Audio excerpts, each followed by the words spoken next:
রাসূল সাল্লাল্লাহু আলাইহি ওয়াসাল্লাম বলছেন, ইন্নামা ইউবআসুন নাস আলা নিয়াতিহিম, যার মধ্যে যে নিয়াত ছিল কিয়ামতের দিন ওই ব্যক্তি ওই নিয়াতের উপরেই উঠবে। ইউহশারুন নাস, মানুষকে জমা করা হবে কিয়ামতের মাঠে আলা নিয়াতিহিম। আজকে যদি আপনার মধ্যে ইহুদি খ্রিস্টানদের প্রতি মহব্বত থেকে থাকে, মারা যাওয়ার পরে ওটা প্রমাণ করে দেবেন আল্লাহ। ইসলামের প্রতি কোনো মহব্বত ছিল না, ছিল কার প্রতি? তোমার ইসলামের প্রতি মহব্বত ছিল না, তোমার মহব্বত ছিল শিয়াদের প্রতি। গত খুতবা দিয়ে গেলাম, খুতবা সম্পর্কে আপনারা অনেক অনেক কথা বলেছেন, ভালো বলেছেন, অনেকে ভালো বলেছেন, কিন্তু কিছু লোক তো খুব গালিগালাজ করে মেসেজও তো দিয়েছেন, তাই না?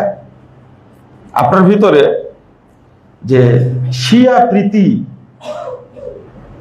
এত বেশি, এবং আমি মনে করি আপনার জন্য এটা দুর্ভাগ্য যে আলামিন মসজিদের মুসল্লি হওয়া সত্ত্বেও এখনো আপনার মধ্যে শিয়া প্রীতি এমন ভাবে বুদবুদ করছে, এটা আমাদের জানা ছিল না। এই পরিশ্রমগুলো সম্পূর্ণ বৃথা। তো কিয়ামতের মাঠে আপনার আমার একটা প্রমাণ হবে যে আপনি ইসলাম প্রীতি বেশি ছিল না শিয়া প্রীতি বেশি ছিল। শিয়াদের সম্পর্কে এত আলোচনা করা হচ্ছে, কিন্তু আপনার মন থেকে সেই মহব্বতটা এখনো যায়নি কেন? আমাকে যদি আপনি সৌদি আরবের দালাল বলেন, তবে আমি আলহামদুলিল্লাহ বলবো, কারণ আমরা বিলাদুত তাওহীদ, তাওহীদে একটা রাষ্ট্রের দালাল আমি, আলহামদুলিল্লাহ। কিন্তু আপনি কার দালাল? আপনি ভিতরে ঢুকেন, একটু বুঝেন। আমি কোনোদিন বলিনি আপনাকে যে সৌদি আরবের যারা শাসনকর্তা, শাসন ব্যবস্থা চালাচ্ছে তারা ফেরেশতা, আমি কখনো বলেছি? তাদেরকে দোষ ত্রুটি নাই? এইটা আমি কোনোদিন বলিনি যে তারা নির্দোষ, নিষ্পাপ, মাসুম, তাদের কোনো দোষ নাই। কিন্তু আমার মাঝে যে জিনিসটা আছে, এটার জবাবটা কি হবে? যারা এই যে এখন তো আরো আমরা বিপাকে পড়ে গেছি, তাই না? যে এই যে ইহুদিরা, ফিলিস্তিনের এই দখলদার ইহুদিরা, আমি ইসরায়েল বলার চেষ্টা করি না, মাঝে মাঝে বেরিয়ে যায়, ওরা দাবি করে ইসরায়েল আমাদের একজন নবীর নাম, সেই নামে নামকরণ করেছে, এটাও তাদের একটা শয়তান। এই ইহুদিরা হঠাৎ করে ইরানে আক্রমণ করলো, তাই না? এটাই তো চলছে। আমরা প্রথম চাই আল্লাহ রাব্বুল আলামিন যেন এই দখলদার ইহুদিদেরকে ধ্বংস করে দেন। আমিন। ধ্বংস হবে একসময় ইনশাআল্লাহ, কোনোভাবে আল্লাহ ধ্বংস করবেন একসময়, আমরা আশা রাখি ধ্বংস হবে ইনশাআল্লাহ। কিন্তু তার সাথে সাথে ইরান এমন একটা জায়গায়, মধ্যপ্রাচ্যে এমন একটা জায়গা আছে, তার কৌশলগুলো আপনাকে ভুলে গেলে হবে না। এই কৌশলও খেয়াল রাখতে হবে। পাশাপাশি ইরানের যারা সাথী, তাদের ব্যাপারও আপনাকে খোঁজ রাখতে হবে। যেমন আজকের অবস্থান, তুরস্কের কি অবস্থান আজকে আপনি একটু বিশ্লেষণ করেন। আজকে তালেবানের কি অবস্থান? আবার মিডিয়ার উপরে আমরা সব বিশ্বাস করি, তাই না? দেখেন একটা পত্রিকা, আমরা কয়েকদিন থেকে খেয়াল করছি, একটা পত্রিকা এতটাই এটাকে বেশি বেশি প্রমোট করছে, অথচ সারা বছর মুসলিম বিশ্ব সম্পর্কে, ইরান সম্পর্কে, ফিলিস্তিন সম্পর্কে কোনো কথা লেখেনি। মানে একটা মানুষ যতবার ওই পত্রিকা পড়বে ততবার তারই তো লাভ। অ্যাড আসছে।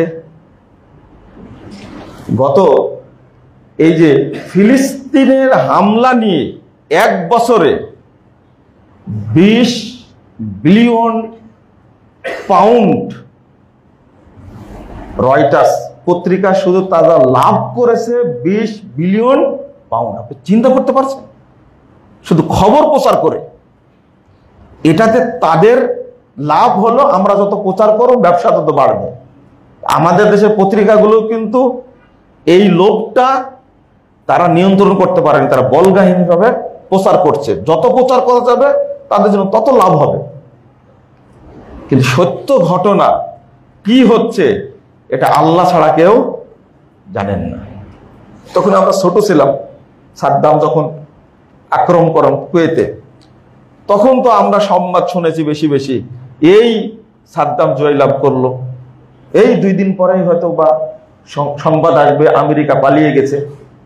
এই যে আপনাদের আমাদের চিন্তা, এই চিন্তার সাথে বাস্তবতার কোনো মিল ছিল? পরে সাদ্দামের অবস্থার সাথে কি করলো?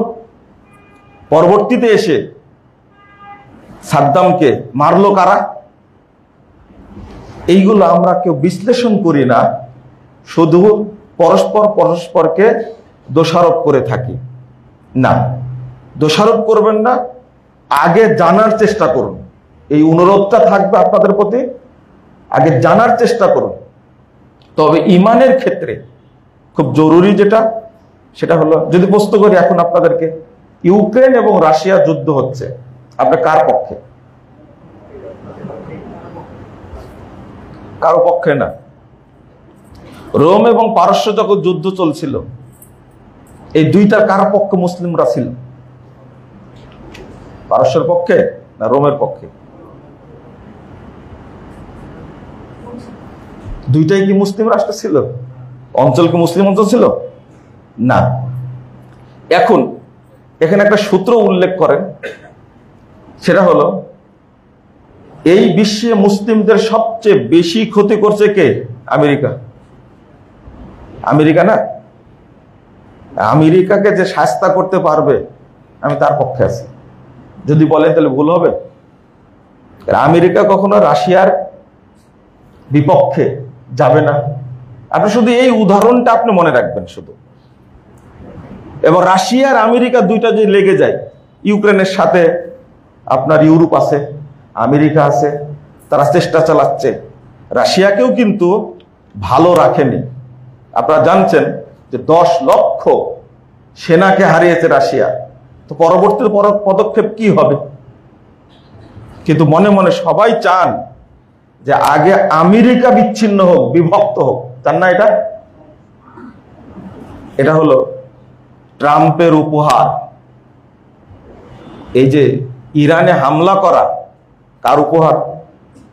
ট্রাম্প ক্ষমতায় আসলো, ট্রাম্পের একটা বিশেষ উপহার। সে তো ফিলিস্তিনের মানুষগুলোকে বাঁচাতে পারলো না। পারলো? পারেনি। অস্ত্র বিক্রির খুব সুন্দর একটা পথ হলো এই একজন আরেকজনের সাথে যুদ্ধ লাগানো। তা আপনার আমার ফায়দাটা এই জায়গায় কি? আমাকে প্রথম দেখতে হবে মুসলিমদের স্বার্থ। প্রথম দেখতে হবে মুসলিমদের স্বার্থ। এখানে আমরা একটু ভাগ করে ফেলবো ইনশাআল্লাহ। 1 নম্বর ভাগ করব, আমরা ইহুদিদের সাথে আদর্শিক কোনো সম্পর্ক রাখবো না। বিধর্মীদের সাথে, খ্রিস্টানদের সাথে আমরা আদর্শিক কোনো সম্পর্ক রাখবো না। আল্লাহ রাব্বুল আলামিন বলছেন, ইয়া আইয়ুহাল্লাযীনা আমানু ইন তাত্তাবিউ ইন তুতিউ ফারিকাম মিনাল্লাযীনা উতুল কিতাব। 100 নম্বর আয়াত সূরা আল ইমরান। তোমরা যদি তাদের অনুসরণ করো যাদেরকে কিতাব দেওয়া হয়েছিল, ইয়ারুদ্দুকুম বাদা ঈমানিকুম কুফফারা,